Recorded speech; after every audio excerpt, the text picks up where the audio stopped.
அன்பு நண்பர்களே, cold cough wheezing problem இருக்கிறதுக்கு சரியாகிறதுக்குரிய ஹோம் ரெமெடிஸ் தான் நம்ம பார்க்க போகிறோம். இந்த ஹோம் ரெமெடியை அலட்சியப்படுத்தாதீங்க. எவ்வளோ தூரம் நீங்களும் யூஸ் பண்ண முடியுமோ பண்ணுங்கள். மற்றவங்களுக்கும் ஷேர் பண்ணுங்கள். பெஸ்ட்டு ரிசல்ட் கிடைக்கிது. இது நாங்கள் எடுத்துகிட்டு தான் இருக்கோம். எங்களோட ஓன் எக்ஸ்பீரியன்ஸில் தான் நான் உங்களுக்கு ஷேர் பண்ணுறேன். ஸோ 300 ml வாட்டர் எடுத்துக்கோங்க.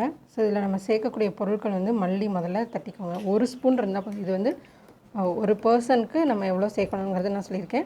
ஸோ அதுக்கேற்ற மாதிரி நீங்கள் நம்பர் ஆஃப் பர்சன்ஸ்க்கு ஏற்ற மாதிரி இது பொருளை இன்க்ரீஸ் பண்ணிக்கோங்க. 1 ஸ்பூன் மல்லி, சீரகம் கொஞ்சம், மிளகு 4 மிளகு தான். ஒரு நபருக்கு 4 மிளகு தான். 2 வெத்தலை இருந்தால் போதும்.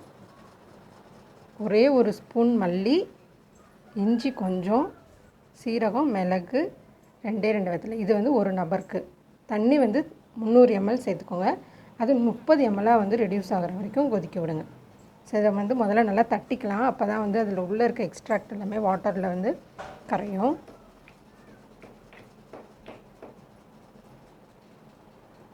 சேர்த்துருக்க ஒவ்வொரு பொருளுமே சளியை இப்போ நம்ம நார்மலாக சொல்லுவீங்க, நம்ம வீட்டில் டெய்லியும் இஞ்சி எல்லாத்துலேயும் சேர்க்குறோம், சீரகம், மிளகுலாம் ரசத்தில் சேர்க்குறோம், அப்புறம் இதை தனியாக செய்ய தேவையில்ல அப்படின்னு நினைக்காதீங்க. ஸோ இதில் காம்பினேஷன், இதில் சேர்க்கப்படுற பொருட்கள் தான் அந்த சளியை வெளியில் கொண்டு வரும். நம்மளுக்கு மூச்சு விடுறதுக்கும் ஃப்ரீயாக இருக்கும்.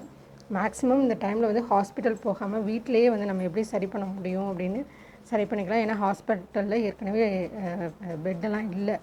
ஸோ இப்போவே நம்ம இந்த டைமில் கொரோனா வராதவங்களாக இருந்தாலும் சரி, இல்லை வந்தவங்களாக இருந்தாலும் சரி, வீட்டில் ட்ரீட்மெண்ட் எடுக்கிறவங்க, ஸோ எல்லாருமே நைட் டைமில் இதை எடுத்துக்கோங்க. ஸோ இதில் நம்ம சொல்ல வேண்டியது என்னென்னா, அளவுக்கு மிஞ்சினால் அமிர்தமும் நஞ்சுன்னு சொல்லுவாங்க. ஸோ அது மாதிரி இதில் சேர்க்க வேண்டிய பொருட்கள் நல்லதுன்னு சொல்லிட்டு நிறையா சேர்த்திங்கன்னா வயிறு புண்ணாயிரும். ஸோ அளவாக சேருங்க. இதை எவ்ரி நைட் எடுத்துக்கோங்க. கோல்டு காஃப் அதிகமாக இருக்கவங்க டெய்லியுமே நைட் இதை 1 வீக் ஃபுல்லாக எடுத்துக்கோங்க.